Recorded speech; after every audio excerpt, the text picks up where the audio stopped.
Students, ये chapter number 16 का topic 10 है पैरेलल रेजोनेंस सर्किट। इसमें आपके पास आरएलसी, जैसे हमने पीछे सीरीज सर्किट पढ़ा और उसकी रेजोनेंस पढ़ी, इसमें आरएलसी पैरेलल सर्किट है और इसमें हम उसकी रेजोनेंस जो है वो स्टडी करेंगे। आपके पास ये एक इंडक्टर है और जिसकी इंडक्टेंस एल है, ये एक कैपेसिटर है जिसकी कैपेसिटेंस सी है और इसको देखें पैरेलल में लगाया गया है। पहले वाले सर्किट में सीरीज में थे, अब ये पैरेलल में लगे हुए हैं। अच्छा, अब आपको यहाँ पे रजिस्टर नहीं लगी लगी नज़र आ रही, लेकिन एक्चुअली ये जो इंडक्टर है ना, इसकी एक स्मॉल रेजिस्टेंस है। इसकी जो एल इंडक्टर की जो रिएक्टेंस है, वो तो अपनी जगह पे मौजूद है। वो अकॉर्डिंग टू आपको पता है कि वो फ्रीक्वेंसी जो है वो चेंज होती है। लेकिन यहाँ पे इसकी रिएक्टेंस की बात नहीं अभी मैं कर रहा। अभी मैं बात कर रहा हूँ कि ये देखें, ये एक आपके पास वायर है ना, एक थिक वायर है जिसको बाउंड किया हुआ है, ठीक है? तो वही आपके पास क्या है, इंडक्टर है। अब इस इंडक्टर की एक रेजिस्टेंस भी है जिसको हम इस स्मॉल आर से रिप्रेजेंट कर रहे हैं, और क्योंकि ये एक थिक वायर का बना हुआ होता है तो इसकी जो रेजिस्टेंस है ये ना होने के बराबर होगी, यानी नेग्लिजिबल होगी। तो हमने इसको एक एक एसी सोर्स से हमने इसको एक्साइट किया है। अब आपको पता है कि ये जो कैपेसिटर होता है, ये करंट करंट को लीड करवाता है, यानी जो लीडिंग करंट होगा वो कैपेसिटर की तरफ आपके पास जाएगा, और जो इंडक्टर होता है इसमें करंट जो है वो लैग करता है, इसमें वोल्टेज लीड करती है। सो आपके पास जो लीडिंग करंट है वो कैपेसिटर की तरफ जाएगा और लैग करेगा करंट इसमें इंडक्टर में। तो जिसकी वजह से आपके पास जो है अब एक खास फ्रीक्वेंसी पे, यानी एक रेजोनेंस फ्रीक्वेंसी पे, यहाँ पे ये सर्किट जो है वो रेजोनेट करेगा, और इसमें आपके पास जो है कभी करंट की डायरेक्शन ये होगी, ठीक है, यानी यूं, और कभी करंट की डायरेक्शन इसके ऑपोजिट होगी।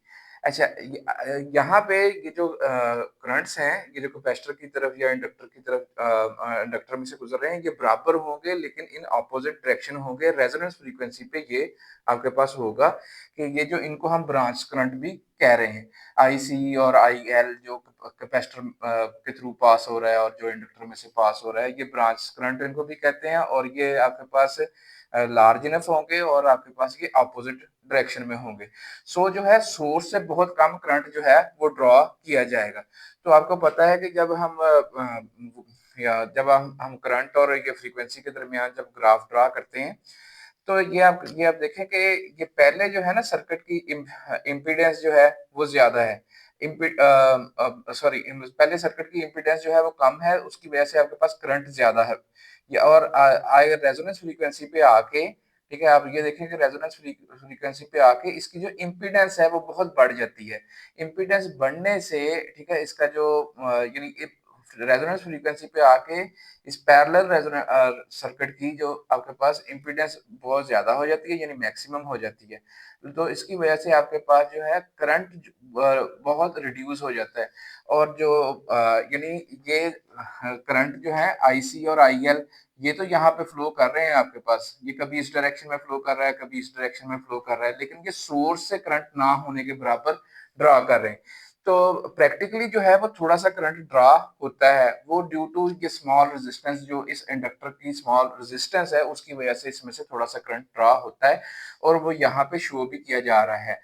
ये जो यहाँ से लेके यहाँ तक ये जो आपके पास करंट आर आई आर है, ये स्मॉल करंट है जो कि रजिस्टर की जो इंडक्टर की रेजिस्टेंस है उसकी वजह से है। अदरवाइज जो है न्यूमेरिकली हम कहते हैं कि यहाँ पे कोई करंट जो है वो सोर्स से ड्रा नहीं होता, लेकिन प्रैक्टिकली एक थोड़ा सा करंट जो है आई आर से जिसको रिप्रेजेंट किया, तो ये करंट ड्रा होता है।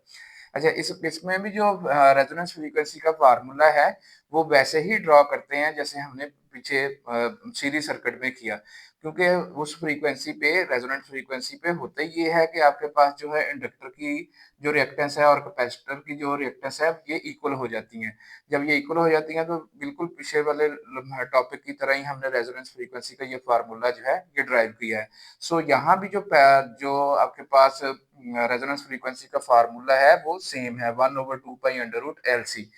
अच्छा, इस रेजोनेंस फ्रीक्वेंसी पे जो सर्किट की इम्पीडेंस है ये मैक्सिमम हो जाती है। अच्छा, और ये रेजिस्टिव होती है। अब ये रेजिस्टिव होने की वजह से इसका मतलब है कि इसका भी पावर फैक्टर 1 ही होगा। जैसे हमने पिछले लास्ट टाइम उसमें किया था, उसमें भी आपके पास जो रेजोनेंस फ्रीक्वेंसी पे जो आपके पास इम्पीडेंस थी वो रेजिस्टिव ही थी। तो हाँ, जब ये रेजिस्टिव इम्पीडेंस हो जाती है तो आपके पास करंट और वोल्टेज का फेज जो है वो सेम हो जाता है और आपके पास जो पावर फैक्टर है वो 1 होता है। सो इसमें भी जो इसकी जो इम्पीडेंस मैक्सिमम हो रही है और वो रेजिस्टिव है, सो इसमें भी पावर फैक्टर जिसको हम कॉस थीटा से भी रिप्रेजेंट करते हैं। तो कॉस थीटा का जो आंसर है वो इसमें भी 1 होगा यानी थीटा 0 होगा यानी आपके पास जो करंट और वोल्टेज हैं वो इन फेज होंगे। अच्छा, अब इसमें जो आपके पास आपको पता है जब इम्पीडेंस आपके पास मैक्सिमम होगी, ठीक है? इसका मतलब है कि आपके पास जो मुज़ाहमत है वो बहुत ज़्यादा होगी, तो इसका मतलब है वहाँ पे करंट जो है वो मिनिमम हो जाएगा और यहाँ पे शो भी करवाया हुआ है कि रेजोनेंस फ्रीक्वेंसी पे करंट की वैल्यू जो है वो मिनिमम होगी। ये फ्रीक्वेंसी और करंट के दरमियान ग्राफ है। आप ये देखें कि ये यहाँ पहले करंट ज़्यादा है, ठीक है? फिर वो रिड्यूस हो रहा है, ये मैक्सिमम यानी रिड्यूस हो गया ये, यानी मिनिमम वैल्यू ऑफ करंट आ गई और फिर वो दोबारा से करंट जो है वो बढ़ना शुरू हो गया अगर हम मज़ीद फ्रीक्वेंसी बढ़ाते हैं। तो इसमें ये जो ब्रांच करंट्स होते हैं, जैसे मैंने आपको पहले बताया कि ये जो आईसी और आईएल होंगे, ठीक है, ये much larger than the source current होंगे क्योंकि सोर्स से तो न्यूमेरिकली तो कोई करंट नहीं ड्रा हो रहा और प्रैक्टिकली थोड़ा सा करंट है जो आईआर जो सोर्स से ड्रा हो रहा है। सो ये आईसी और आईएल जो है यानी करंट थ्रू कैपेसिटर और इंडक्टर के थ्रू फ्लो होने वाला करंट, ये much larger than the source current यानी आईआर से होंगे। Hopefully answered the question.